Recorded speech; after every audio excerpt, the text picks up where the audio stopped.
Responsableng pagboto at paglaban sa fake news. Ilan po yan sa tinalakay sa GMA Masterclass Election 2025 Dapat Totoo Series sa Mindanao.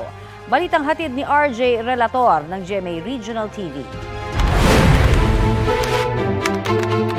Ang paglaban sa fake news at kung paano ito mabilis na matutukoy ang kabilang sa mga binigyang halaga ng mga kapuso speaker sa GMA Masterclass Election 2025 Dapat Totoo Series.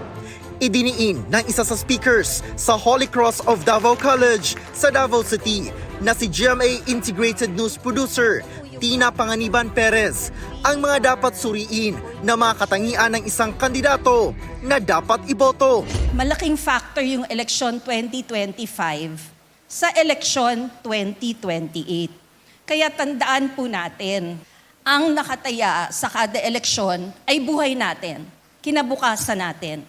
Kaya ang dapat nating piliin ay yung dapat Pinaalalahanan din ang mga estudyante ng Notre Dame of the Jangas University sa Brother James McKnight Auditorium sa General Santos City. Maging masapanuri sa mga nakikitang impormasyon online. Nagpahayag din ang mga estudyante roon ng kanilang suporta kaugnay sa responsible voting sa pamamagitan ng pagpirma sa Panata Wall. It is about time for our young people to be informed, to be engaged, to participate in nation building. We are presented with a unique opportunity to deepen our understanding of the electoral process, guided by expert insights on truthful and responsible voting.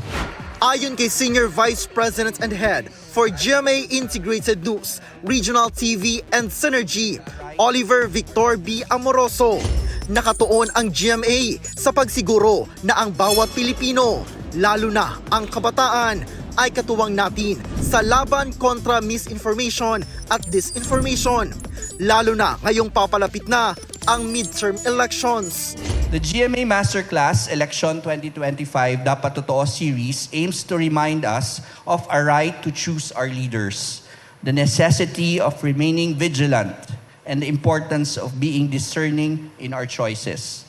RJ Relator ng GMA Regional TV, nagbabalita para sa GMA Integrated News.